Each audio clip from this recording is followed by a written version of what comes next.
तो अस्सलाम वालेकुम, वाहिगुरु जी के खालसा वाहिगुरु जी के फतह। पहले तो आप सभी को नए साल की ढेर सारी बधाइयाँ, लाख लाख बधाइयाँ। आपका ये साल आप खूब तरक्की करो, साथ में हमें भी तरक्की करो, हमारे चैनल को ग्रो करो। और 2024 उम्मीद करते हैं कुछ अच्छा होगा, कुछ नया होगा, कुछ अलग होगा, कुछ खास होगा हमारे लिए, आप सबके ज़िंदगी में भी। तो हम ये कहानी, सच्ची कहानी, आज से 11 साल पहले जो सीना बोरा मर्डर केस है उसके ट्रुथ को रिवील करेंगे, सच्चाई आपके सामने रखेंगे। कुछ लोग का ये कहना है कि सीना बोरा अभी भी जिंदा है, पर पता नहीं क्या है। सब कुछ इस कहानी में माँ बेटी का वो क्या बोलते हैं अनोखा रिश्ता है, भाई बहन का अनोखा बंधन, प्यार वाला बंधन है, सब कुछ है। बस एक चीज नहीं है, तो वो है ईमानदारी नहीं है। इसमें 6 मुख्य किरदार हैं। सबसे पहला किरदार पीटर मुखर्जी, सबसे पावरफुल आदमी मीडिया में, मीडिया टाइकून जिनको बोला जाता है। सेकंड सीना बोरा, थर्ड इंद्रानी मुखर्जी, फोर्थ संजीव खन्ना, पांचवा श्यामवर राय और छठा राहुल मुखर्जी। ये 6 के इर्द गिर्द ही कहानी चलेगी दोस्तों, और 6 के कहानी में आपको सुनने में अच्छा लगेगा। कुछ यदि छूट जाएगा तो हमको माफ कीजिएगा, और आप खुद से बताइएगा कमेंट करके क्या छूट गया, क्या मैं गलत बताया।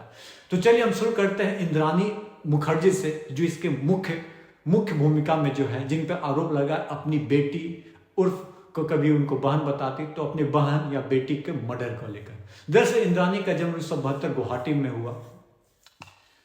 इस साल 22 नवंबर को इस कॉलोनी में मकान नंबर 8 में उसका जन्म हुआ। इंद्रानी के पिता का नाम था उपेंद्र बोरा और माँ दुर्गा इसी मकान में रहते थे। इंद्रानी के बचपन में परी बोरा के नाम से परी बोरा बोला जाए, परी बोरा को कहकर बुलाते थे। परिवार के पड़ोसियों को मिलना जुलना पसंद नहीं था। बताया जाता है कि इंद्रानी के पिता ने किराए पर मकान दिए थे, जिससे अच्छी खासी रकम मिलती थी।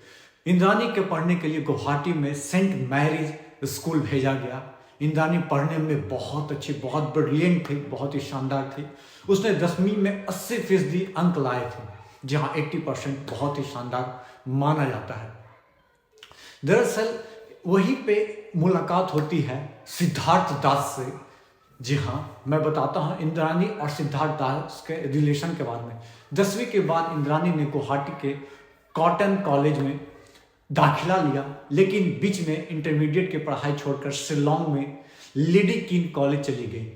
साल 1985 में 12वीं की परीक्षा पास की। यही इंद्रानी की मुलाकात सिद्धार्थ से हुई, सिद्धार्थ दास। इसके साथ वो अपने माता पिता के साथ रहती थी। सिद्धार्थ ने इंद्रानी के पिता की मदद से रेस्टोरेंट खोल लिया, लेकिन वो चला नहीं सका। सिद्धार्थ असफल हुआ। साल 1987 में साल 1987 या 1988 में सीना का, और 1989 या 1990 में मिखाइल का जन्म होता है। हालांकि सीना और सिद्धार्थ दास जो थे, दोनों ने शादी नहीं की। जी, अवैध संबंध एक तरह से बोला जा सकता है। जून 1990 में इंद्रानी की पढ़ाई के लिए कोलकाता चली गई। इसके 3 दिन बाद सिद्धार्थ को घर से निकाल दिया गया। जी, इंद्रानी ने बच्चों को जिम्मा अपने माँ को सौंपा। इनमें इट मीन्स सीना की नानी इनके देखभाल करने लगी। 1992 में इंद्रानी ने सीना और मिखाइल को जिम्मेदारी अपने माँ को सौंप दी। मतलब नाना नानी दोनों बच्चों की जिम्मेदारी संभालने लगी। सिद्धार्थ इंद्रानी की जिंदगी से बाहर जा चुका था। इंद्रानी कोलकाता में बस गई थी। सीना का नाम डिज्नीलैंड स्कूल में लिखाया गया। सीना ने 10वीं की परीक्षा में 80% से पास की थी। मिखाइल पढ़ाई अच्छी नहीं था, पढ़ाई में अच्छा नहीं था। उसका नाम भी डिज्नीलैंड स्कूल से काट दिया गया था। हालांकि बाद में 10वीं परीक्षा पास करने के बाद कोलकाता में ज़िंदगी बदल गई। जी, ये थोड़ा मैंने सीना के बारे में बताया। उसके बाद हम इंद्रानी की पिछली ज़िंदगी भुला दी और कोलकाता में नई ज़िंदगी की शुरुआत की। इंद्रानी ने एक HR फर्म आइनेक्स सर्विस में शुरू की। साल 1993 में उसकी मुलाकात, इंद्रानी मुखर्जी की मुलाकात संजीव खन्ना से हुई और शादी की। इसके बाद उसकी पहुंच रईसों के इलाकों में हो गई। साल 1997 में संजीव इंद्रानी की एक बेटी हुई, जिसका नाम इंद्रानी ने HR फर्म नाम विधि है। इस दौरान में इंद्रानी की HR फर्म की अच्छा काम करने लगा। इसमें इंद्रानी की मदद उत्तरी बंगाल के चाय बागान के मालिक TP राय ने की। इसके बाद इंद्रानी सफलता की सीढ़ियां चढ़ती गई। इसके बाद धीरे धीरे संजीव खन्ना से इंद्रानी की दूरियां बढ़ने लगी और कोलकाता का साथ भी छूट गया। अब ये इस तरह से अपने ज़िंदगी में आगे बढ़ चुकी थी कि संजीव खन्ना बहुत पीछे छूट गए और ये पीटर मुखर्जी से इनकी मुलाकात होती है। दरअसल इंद्रानी और पीटर मुखर्जी की मुलाकात जो है स्टार इंडिया में होती है, जहाँ पे इंद्रानी मुखर्जी एक HR के तौर पे काम कर रही थी और वहीं पे पीटर मुखर्जी जो थे वो स्टार इंडिया के CEO थे। दरअसल साल 2002 में सुहेल सेठ की पार्टी में इंद्रानी की मुलाकात पीटर मुखर्जी से हुई। इसके बाद धीरे धीरे दोनों के बीच नज़दीकियाँ बढ़ने लगी। कुछ दिनों बाद इंद्रानी ने पीटर के साथ रहने लगी। 3 महीने बाद पीटर मुखर्जी और इंद्रानी ने आपस में विवाह कर लिया। जी हाँ, मुंबई में बहुत बड़ी शख्सियत थे पीटर मुखर्जी। दरअसल उस समय पीटर की उम्र थी 46 और इंद्रानी मुखर्जी की उम्र थी 30 वर्ष की उम्र की। मुंबई में इंद्रानी मुखर्जी ने अपनी अलग कहानी बताई थी, जिसमें उसने अपने अवैध संबंध और अपने पुराने जो भी शादी हुई थी, जैसे दरअसल ये तीसरी शादी एक तरह से बोला जा सकता है पीटर के साथ क्या बोलते हैं इंद्रानी का था। एक यदि अफेयर का चर्चा कीजिएगा तो मान लीजिए कि चौथी शादी थी इंद्रानी की पीटर के साथ, जो कि उन्होंने अपनी अफेयर और शादी के ज़्यादा चर्चा नहीं की थी। जी हाँ, दरअसल इंद्रानी और पीटर की शादी की खबर जब उसके माता पिता को पता चली तो उन लोगों ने पैसे की दिक्कत बताकर इंद्रानी के बच्चों के परवरिश करने से इनकार कर दिया। इसके बाद इंद्रानी अपने घर पैसे भेजने लगी। साल 2006 में इंद्रानी गुवाहाटी गई और शीना बोरा को अपनी सौतेली बहन बताकर मुंबई ले आई। मतलब कि पीटर की साली एक तरह से बताया जा सकता है, बोला जा सकता है। पीटर मुखर्जी ने उसका दाखिला सेंट जेवियर कॉलेज में करवा दिया, जबकि मिखाइल को पढ़ने के लिए पुणे भेज दिया गया। पीटर की ये दूसरी शादी थी। पहली पत्नी बेटा राहुल और एक और बेटा रोबन। जी हाँ, बेटा राहुल और रोबन। और दरअसल राहुल जो बेटा था उसका शीना बोरा के साथ दोस्ती हो गई और जल्द ही दोनों एक दूसरे को डेट करने लगे और लव अफेयर एक तरह से बोला जा सकता है कि चलने लगा। आईएनएक्स मीडिया की शुरुआत हुई दोस्तों। दरअसल 2007 में पीटर और इंद्रानी ने आईएनएक्स मीडिया की शुरुआत की, जिसमें सिंघवी को न्यूज़ एक्स की चेहरा बनाया गया। जी हाँ, इंद्रानी ने प्रोग्रामिंग हेड की जिम्मेदारी संभाली और चैनल 9X और संगीत चैनल 9XM के लॉन्चिंग के बाद कुछ समय बाद ही साफ हो गया कि ये ज़्यादा पैसा नहीं बना पाएगा। पीटर के सहयोगी समीर नायर स्टार को छोड़कर एनडीटीवी इमेजिन लॉन्च करने चले गए थे। जी हाँ, एनडीटीवी इमेजिन भी उस समय आया था, आपको याद होगा। 9X की रेटिंग गिर गई थी और न्यूज़ एक्स अब भी कुछ नहीं हो पा रहा था। न्यूज़ एक्स का भी कुछ नहीं। इसके बाद आईएनएक्स मीडिया बिक गई। 2011 में पीटर और इंद्रानी की कंपनी बोर्ड ऑफ डायरेक्टर्स के पद से इस्तीफा दे दिया।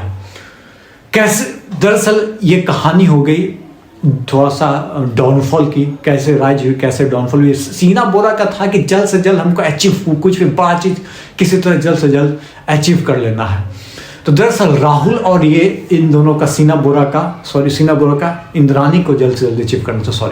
शीना बोरा और राहुल का अफेयर चल रहा था और बहुत ही गहरा अफेयर हो चुका था। लेकिन इंद्रानी को था कि बहन बता कर लाई थी, तो ये पता नहीं चलना था इसको पीटर को। तो दरअसल 2 मई 2012 को मुंबई से करीब 103 किलोमीटर दूर रायगढ़ के जंगल में एक महिला की अर्धजली लाश को कुछ हिस्से मिलते हैं। काफ़ी खोजबीन के बाद पता चलता है, कुछ पता नहीं चलता है। आखिरकार पुलिस ने उसे अर्धजली लाश के हिस्से का अंतिम संस्कार कर देता है। दरअसल 24 अप्रैल 2012 की घटना। दरअसल ठीक 3 साल बाद 21 अगस्त 2015 को मुंबई पुलिस में श्याम मनोहर राय को गिरफ्तार करता है। दरअसल उसके पहले क्या होता है, भनक ये पता चलती है पुलिस को, जो पुलिस में बताता हूँ आपको, राकेश मारिया और देवन भारती। दरअसल ये दोनों बहुत बड़े पुलिस ऑफिसर थे वहाँ पे। इन लोग को खबर मिलती है कि शीना बोरा का हत्याकांड हो चुका है, हत्या हुआ है और उसमें नाम आ रहा है किसका, इंद्रानी मुखर्जी का।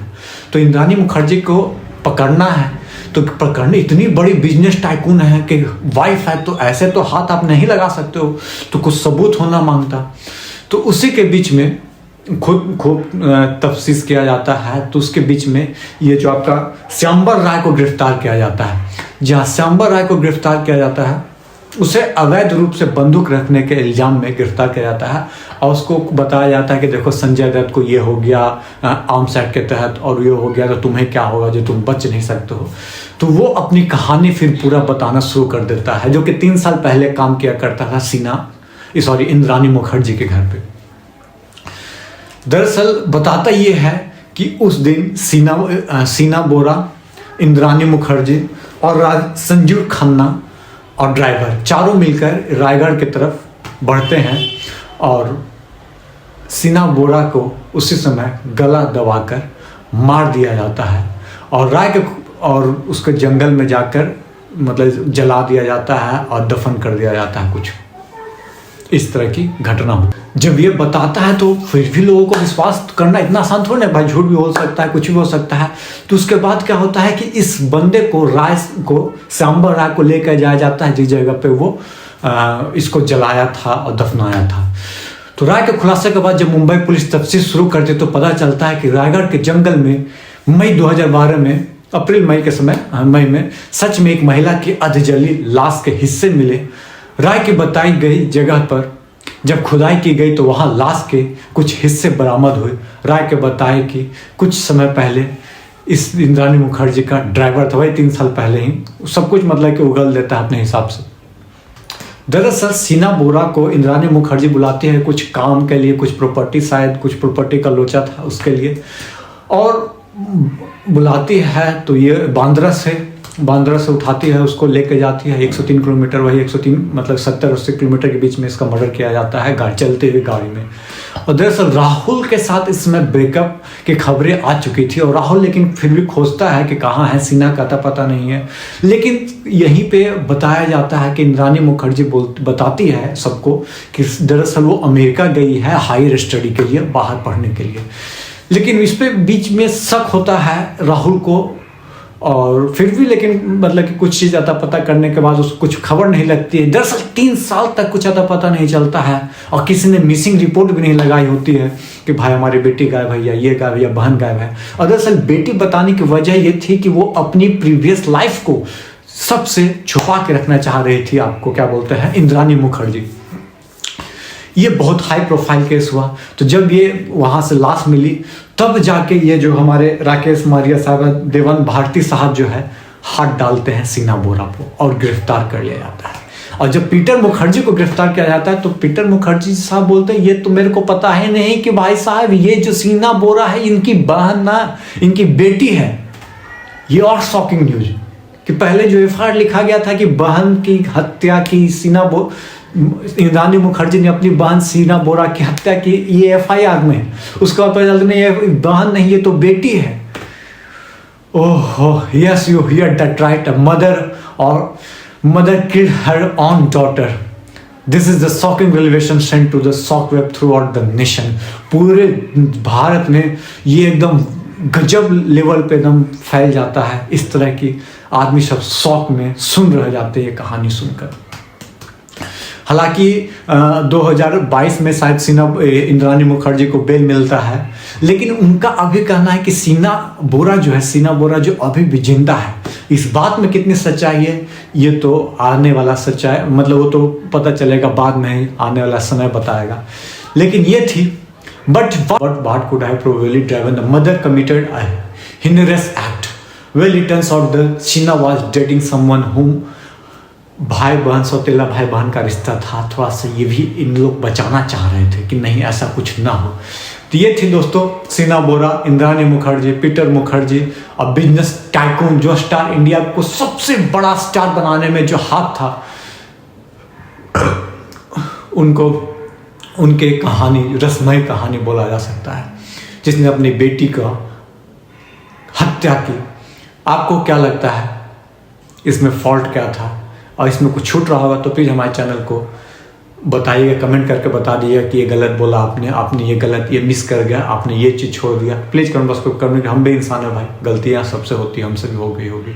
तब तक के लिए धन्यवाद। नेक्स्ट कहानी किसकी सुनना चाहते हैं प्लीज़ कमेंट बॉक्स में कमेंट बताइएगा। Once again happy new year to all of you. धन्यवाद।